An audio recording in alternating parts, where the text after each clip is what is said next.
Shalom, shalom, bandeko nanga méditation na biso na tongo na lelo potoko na partage tokozwa na Jean chapitre 11 verset 1 nous lisons au nom de Jésus-Christ.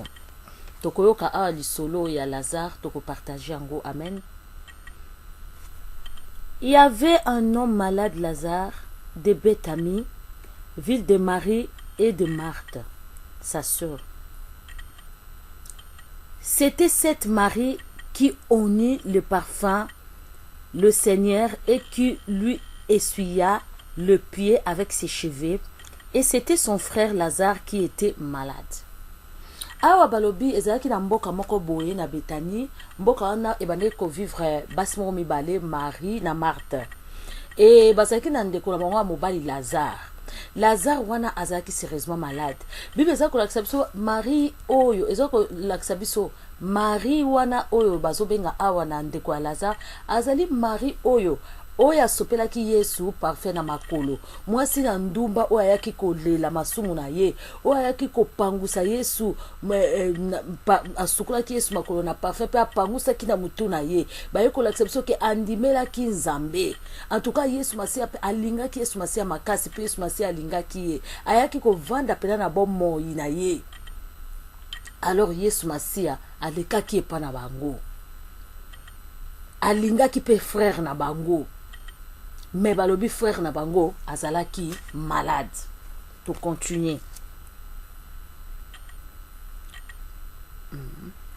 Verset 3.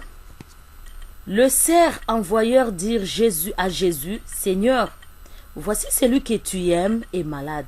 Après avoir attendu cela, Jésus dit, cette maladie n'est point à la mort, mais elle est pour la gloire de Dieu et que le Fils de Dieu soit glorifié par elle. Awa tokolanda bandeko ndenge nini ba requête na biso ba prière na biso to senga Nzambe ndenge nini simbaka te parce que ba requête na biso na ba prière na biso musu se manka ka biso foi pona nini ozotala na no circonstances ozanango est-ce que nga penza ne ba lokanga na famille nga est-ce que na kobika est-ce que penza infirmité o nazanango est-ce que penza Yesu akobikisa ngo bon nandimelaka Yesu na kota na ngalola est-ce que so muta kufi est-ce que koki kolamuka to chaka ba est-ce que na vie na biso. Et pourtant Yesu Masia si ayebisaki biso moto ya kondimela ye akobikisa maye na libota na ye. Ndeko ngai na yo tango toza kowumela kana est-ce que penza Yesu akokoka toza ko limiter loboko na Nzambe. Awa Yesu Masia tomoni ayebisi Marthe na Marie na bato abatindaki mutu pa Yesu ayebisi bango lobi kobela ya Lazare ekomema ye na kufa te. Bandeko yopo yo kakaliloba ngape na yo kakaliloba mais tozara moko to yoki liloba pasteur ate ou soit batei na ba YouTube ou soit batei yo quelque part mais oyoki liloba ba ebision de kolanga likambo zanango prier talanga témoignage nanga pe likambo yela kingai stérilité yela kingai kozanga ko baleze yela kingai kozanga ko bote yela kingai kozanga musala yela ngatana sala kiboy prier kaka Nzambe wana akofungola mais yo lokolo kedeki ko postuler na place ya liboso ba pesi yo kaka rejet olobi en tout cas yo kana weza ki différent ngai kana Nzambe akokoka te. Ndeko ranga photo za na ba foi moko solide et ferme ndeni Nzamba kokalika muna ote ndeni ni yo limiter Nzambe lo ba ke Nzambe akokoka te. To komisko na verset 4. Après avoir attendu cela, Jésus dit bon dans verset 5. Or, Jésus aima Marthe et sa sœur et Lazare. Et pourtant, Nzambe azala bolingo la yo. Bien aimé. Bible zakoloba quand Dieu tant aimé le monde, il a envoyé son fils unique afin que quiconque qui croit en lui ne périsse point mais qui a la vie éternelle. Nzambe lobi alingaka yo, alingaka ngai.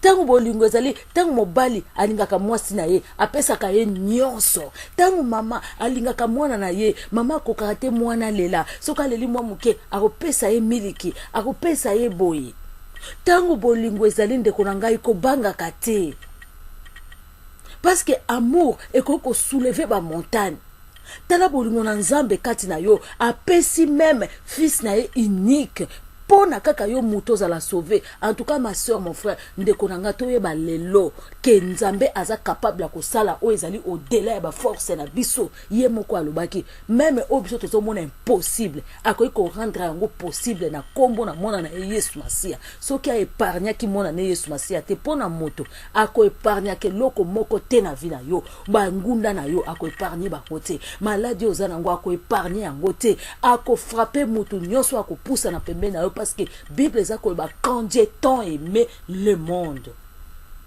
il a envoyé son fils.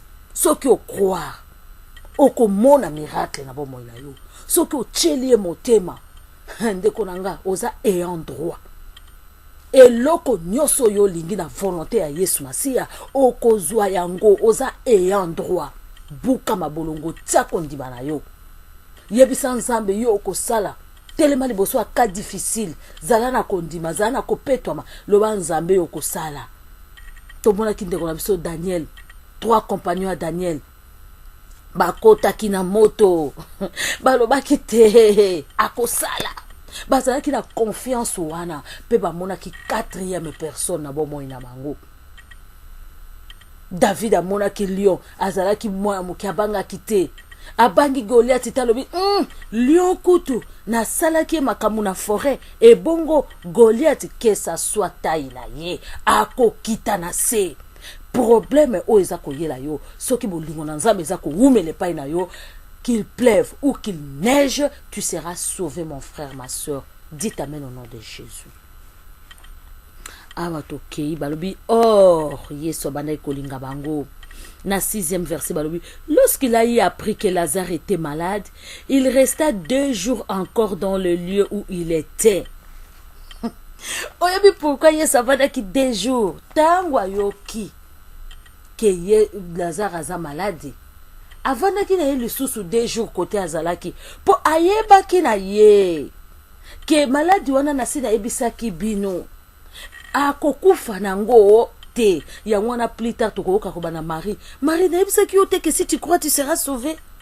Bandeko na ngai biso ba chrétien lelo tozali koyoka te tolingi na biso kutu koyoka momoko te oyo Nzambe akoko yebisa biso. Marthe ayoki Yesu koloba na ye mais atiraki attention te. Na 7e balobi et il dit ensuite aux disciples retournons en Judée. Les disciples lui dirent Rabbi, les Juifs tout récemment cherchaient à te lapider et tu retournes en Judée. Jésus répondit, y a-t-il pas 12 heures au jour? Si quelqu'un marche pendant le jour, il ne broche point, parce qu'il voit la lumière de ce monde.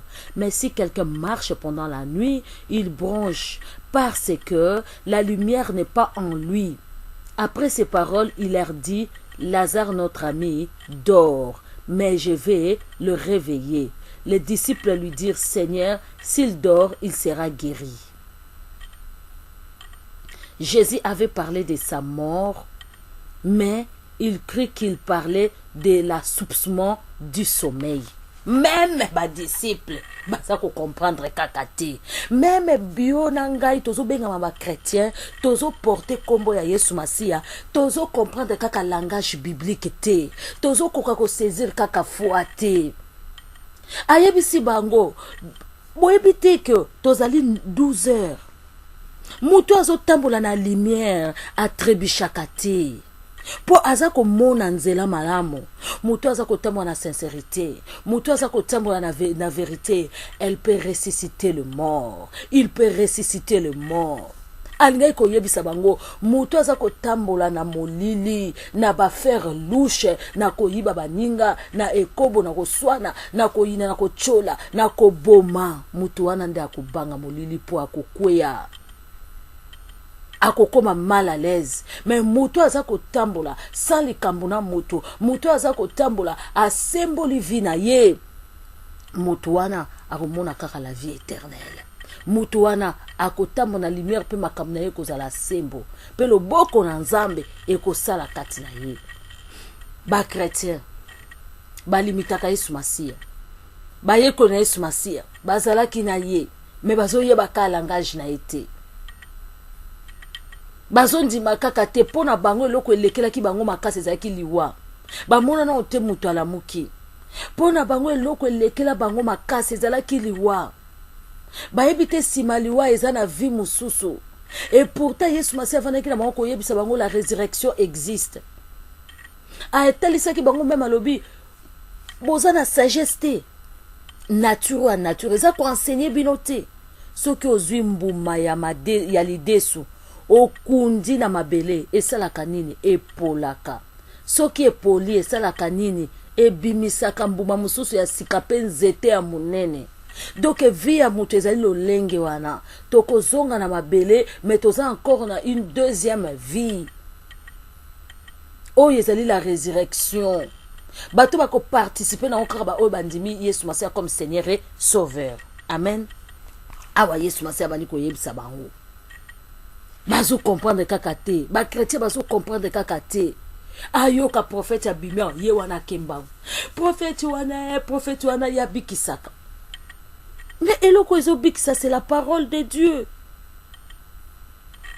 tant mosu prophète naza malamu to ya mabe okoyeba te mais croire d'abord na oyo oza kotanga est-ce qu'on méditaka nanu est-ce qu'on méditaka parole de Dieu oyo ezali arme na yo yango wana bazokosa bakretien ayebisaki mpe bayekoli na bakoyebisa bino nzambe azali awa yesu aleki awa yesu akendaki awa bato bazopesa ba 20 000 ba 30 ba 50 000 toboyi te mais ozopesa yango nani babi c'est la bénédiction de l'Éternel qui enrichit et il ne fait suivre d'aucun chagrin yo bénédiction o yo za kolanda oza kopesa bambongo oza kopesa yo zali ko appauvrir est-ce que yesu penza ayebisa ki biso toke na kopesa ka ba prophète toke na kolanda ba faux pasteur pour être biso toza la ba pauvre non alobi bénédiction na ye eza ko enrichir biso soko moni place moko yo za ko enrichir te ezali o ya nzambe te nzambe abongwami te liloba na ye mpe ezali sembo ebongwama te balobi kaka oyo ya nzambe nde ekoki koenrichir yo mpe elandisamaka na mikakatano te dit amen awa tokei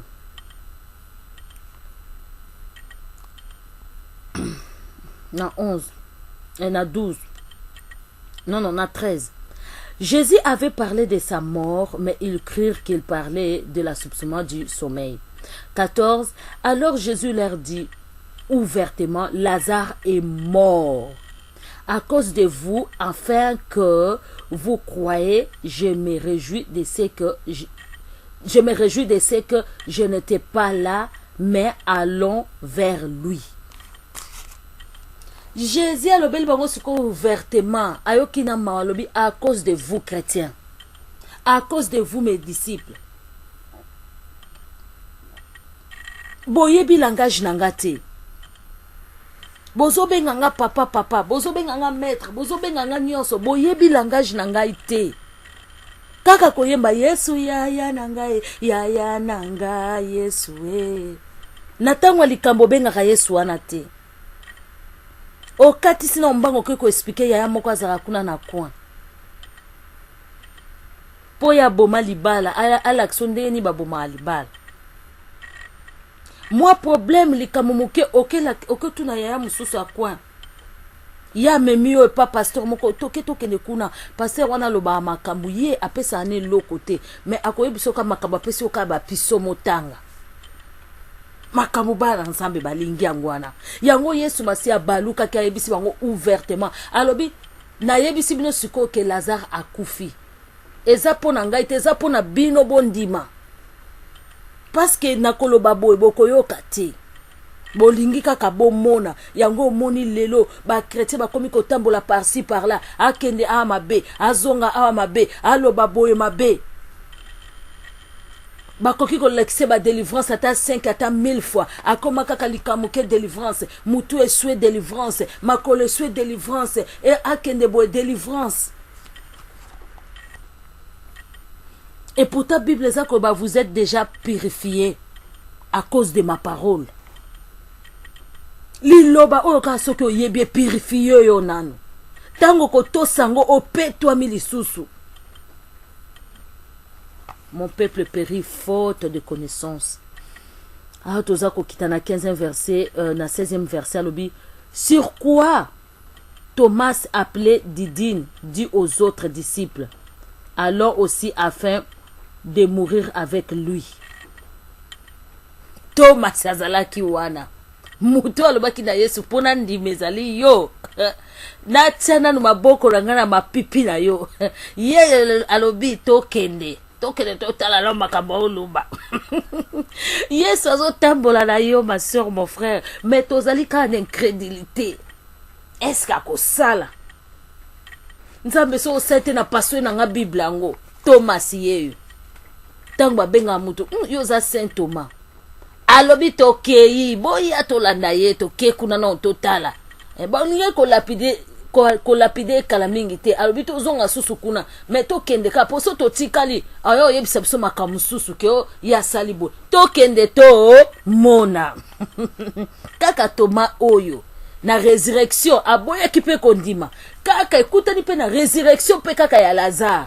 Mais malgré tout amona ki résurrection à Lazare, mais tangu Yesu Masiya akufaki, tangu bayebisaki ke asekwi, aboya ki kondima bande kolangai. Mais aliaki na Yesu, atambolaki na Yesu. Jésus étant arrivé, trouva que Lazare était déjà depuis 4 jours dans le sépulcre. Et comme Béthanie était près de Jérusalem, à 15 stades environ, beaucoup de Juifs étaient venus vers Marthe et Marie pour le consoler de la mort de leur frère. Alors Marthe a appris que Jésus arrivait. Elle alla au-devant de lui, tandis que Marie se tenait assise à la maison. Marthe dit à Jésus, Seigneur, si tu avais été ici, mon frère ne serait pas mort.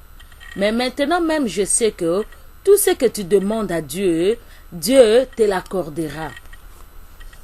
Abandaki na ye malamu alobi Yesu na yeba kisoki ozalaki awandende konanga kufite. Mena nyonso tu na yebi nanga ke Nzambe akopesa yo oyo nyonso yo senga ye. Azalaki na ye na foi bandeko, metande liweza ebangisi ye. Mena se amotema azo yeba kaka ke liwa mutala musarango te.